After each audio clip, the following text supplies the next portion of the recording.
Dr. Chappell is an assistant professor at University of Pittsburgh Medical Center, Magee Women's Hospital, a great support for the community of practice over the past several years. And we're very much looking forward to her presentation today. Thanks, Catherine. I'm going to pass over to you if you want to share your slides, and we'll listen to your presentation. Thank you. All right. Thanks so much, Neil. Does this look okay to everybody? All right. So I want to thank you guys for the opportunity to talk about our very recent presentation of the HIP-2 study, and then also what's been going on with the STORC study. As John mentioned, I cannot take credit for that acronym, though.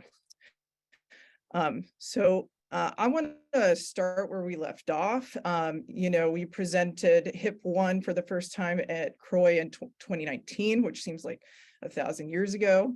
And in this first study, we showed that there were no clinically significant changes in sophosphere liposphere that were attributable to pregnancy. In this study of 9 participants, it seemed to be safe, resulting in a 100% cure rate without any significant safety outcomes. We also did not have any perinatal transmissions.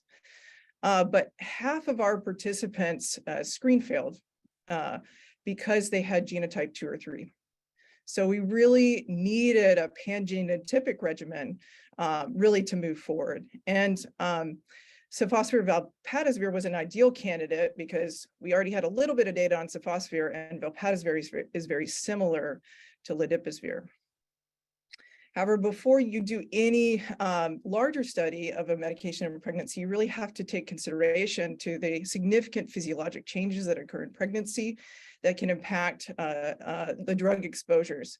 And I won't belabor this slide, but I do want to mention that valpatisvir is quite different from liposphere in that it is metabolized by CYP3A4, and that enzyme is upregulated in pregnancy, and therefore it was critically important that we did this PK study prior to moving to a larger trial. So the HIP-2 study, our primary objective was to define the pharmacokinetics, safety, and virologic response to sophosphere valpatisvir in pregnancy. And we hypothesized that similar to the liposphere sophosphere study, that sophosphere valpatisvir would be safe and effective in pregnant women without any significant PK changes. So these are the inclusion-exclusion criteria for the HIP-2 study. They were very similar to the HIP-1 study. We really wanted to have a pretty homogeneous population as much as possible, given this the significant complexity of the study population or the potential participant population. So we did exclude those that had hepatitis B or HIV. We also excluded those that had a history of cirrhosis and that had clinically significant drug use, as we didn't want in this first study to have any outside confounders to our findings. So this is our study design. It was very similar to the HIP-1 study. We started enrollment between 23 and 25 weeks gestation. This is after the majority of organogenesis, and actually probably most organogenesis, is completed. And really, so the risk of congenital anomalies is really not a risk. After enrollment and over the 12-week course, they completed 3 PK studies. 2 were intensive and 1 was sparse. And we pared down some of the PK because in our previous study, the HIP-1 study, we really didn't see that much difference over the course of gestational age. And we wanted to make this study as feasible as possible, especially considering we were enrolling during the COVID-19 pandemic. After delivery, all participants 12 weeks after completed treatment came back for the one final maternal visit, the SVR12 visit. And then we also followed the infant for an entire year, and that follow-up is still ongoing. This is our study flow. We screened 14 participants. We had significantly less screen fails in this study. We only had 3. Well, 1 declined to participate because of concerns about an investigational drug in pregnancy. 1 had a fetal anomaly. that was identified prior, at her anatomy ultrasound done at 20 weeks. One had spontaneous hepatitis C clearance, although based on her report, that she would have had chronic hepatitis C, but she had clearance of her hepatitis C between screening and enrollment. 11 were enrolled. One participant had ongoing nausea and vomiting during pregnancy that worsened when she started sofosbuvir valproatovir, and she ended up discontinuing her treatment course because of this of her significant nausea vomiting. That was a lesson learned certainly for our study team. So after that, 10 completed the study medication and delivered. Even between delivery and the SVR assessment, we lost 2 to follow-up. One had a return to use, and the other moved out of state. And then we had 8 participants complete the SVR assessment. These are our demographics, and these are very similar to our HIP-1 study, majority white, majority with public insurance. We had a majority using tobacco. 4 of 11 were on medications for opioid use disorder, 2 on methadone, 2 on buprenorphine. Most had acquired hepatitis C through injection drug use. 1 reported a razor injury. Most participants had genotype 1 infection and 3 had genotype 3 infection, including the 1 who discontinued. So this is our PK results. And some of these are very similar to what we saw in HIP-1, and some are different. So for sofosbuvir, I really just want to focus your attention to this last, the geometric mean ratio.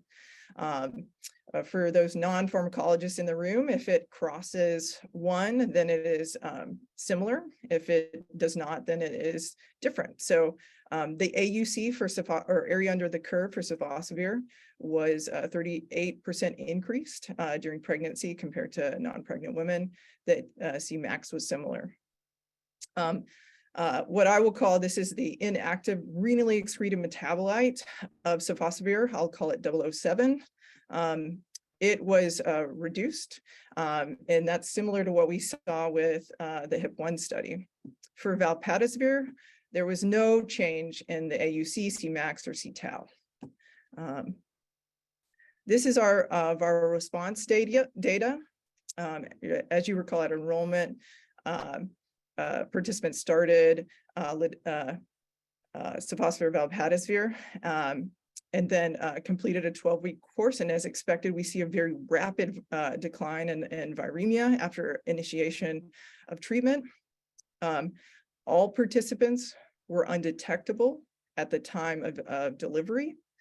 And those 8 participants who came back for their SVR visit had undetectable viral load. So we had 100% cure rate among those who came back for the SVR visit. And I do want to mention that those 2 didn't come back, had an excellent treatment response, and were undetectable by the PK1 visit, which was 3 weeks after treatment initiation.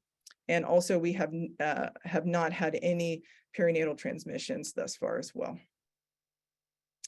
These are our obstetric outcomes. We had 7 that had vaginal deliveries, 3 that had scheduled C-sections, 1 that had an unscheduled C-section due to bleeding in the setting of placenta previa. We had 2 participants that delivered preterm. 1 was that participant that had bleeding placenta previa, and the other had acute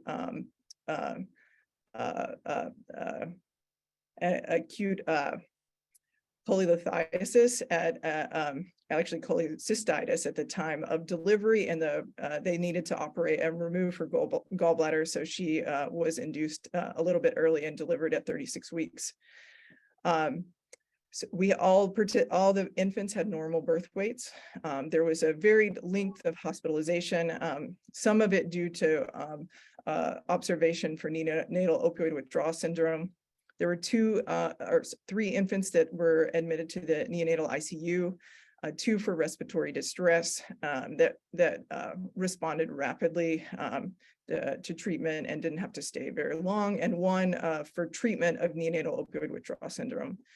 None of the adverse events that have been reported in the infants were deemed related to sofosbuvir valproatovir. So in conclusion, from this study, valproatovir exposures and sofosbuvir maximum concentrations were similar to historic data, but sofosbuvir area under the curve was 38% higher, and 007, both AUC and Cmax were lower, which is similar to HIP-1. Now, the elevated sofosbuvir concentrations could have been because of slow GI motility in pregnancy or to dietary variation in the current study compared to the historical control. There is some ongoing analysis to determine which of those it might be. 007 was reduced, likely due to increased renal clearance in pregnancy, and this is unlikely to be clinically significant because this is an inactive metabolite. However, we are currently measuring intracellular sofosbuvir concentrations, and so that should shed some light on whether or not this reduction in 007 is clinically significant. And based on both the HIP-1 and HIP-2 studies, that we really have some reassuring preliminary safety and efficacy data for both ladipasvir, sofosbuvir, and sofosbuvir valproatovir. And this PK study is really supportive of a larger study to evaluate the safety and efficacy of antenatal hepatitis C treatment with sofosbuvir valproatovir. And so that's what we're doing. We are doing a study called Safety and Tolerability of Outcomes of valproatovir sofosbuvir for treatment of chronic hepatitis C during pregnancy, also known as STORC. This is a prospective multi-center single-arm study of sofosbuvir valproatovir in pregnancy in the US and Canada. The primary objectives are 1, to evaluate the sustained virologic response, and 2, to evaluate the impact of antenatal treatment on gestational age of delivery. Our secondary outcomes will be maternal and neonatal safety, as well as we will determine the rate of perinatal transmission among this cohort.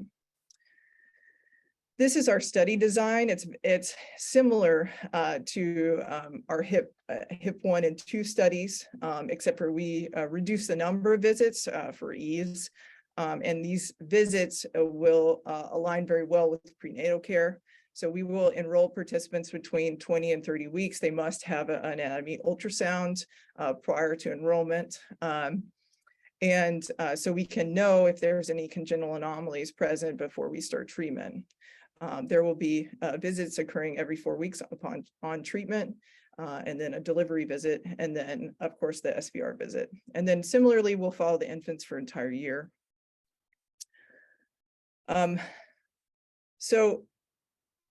Our study, we chose a multi-center single-arm design because what we have found in the HIP-1 and 2 studies is that doing studies of investigational drugs in pregnancy is really kind of a splitting topic, okay? So what I mean by that is that some participants are like, yes, I would love to participate in this study. And some participants look at me, potential participants look at me like I am absolutely crazy for even bringing up this topic with them, and some pregnant women really don't want to take any medication in pregnancy. And so we didn't feel like it would be feasible to have a randomized design. In addition, the sample size was also driven by feasibility. We hope to get 100 evaluable participants, and what I mean by valuable is that the maternal, we get the SVR for the maternal visit, or meaning the 2 primary outcomes, the SVR as well as the gestational age of delivery. this sample size will allow us to detect if there's a reduction in efficacy by less than 92%, or if the preterm birth rate is greater than 13% difference, and we will compare all of our safety outcomes to historical control. Recruitment for the STORC study began in July of 2022 in Pittsburgh, and then later the other sites were activated, all activated by the end of 2022, and thus far we have 15% accrued. So I just want to take a brief moment to just talk about where we are and just a few thoughts about the importance of getting prospective data on DAs in pregnancy, because really, if our goal is hepatitis C elimination, we must include pregnant women into that. And I realize I'm preaching to the choir, but that also means include them in studies. And so we started planning the HIP-1 study back in 2015. That was months after ladipizvir sofosbuvir was approved, okay? And so we felt like we were really ahead of the curve, but even then we have this kind of strange time of purgatory right now, where we have a tiny amount of data about the safety of hepatitis C treatment in pregnancy, but not really enough to really say for certain if it's safe. So it really puts pregnant patients and their provider in a tough spot, because we know there are theoretical benefits, but the risks are unknown. So it's hard to really have an informed discussion. So we really have to have a more efficient pathway for data acquisition for drugs that would be beneficial in pregnancy. And this is going to take a collaboration with investigators like me, with the pharmaceutical companies like Gilead, and with the FDA to really figure out what is the safest mechanism and what is the timing of the data acquisition. Because without these data, we really cannot achieve the dream of hepatitis C testing and treatment during pregnancy. So thanks very much for listening. And I just want to take a brief moment to thank my research team, my mentor, Sharon Hillier, our funders in ICHD and Gilead scientists, and of course, our brave participants, without whom this work would not be possible. Thank you so much.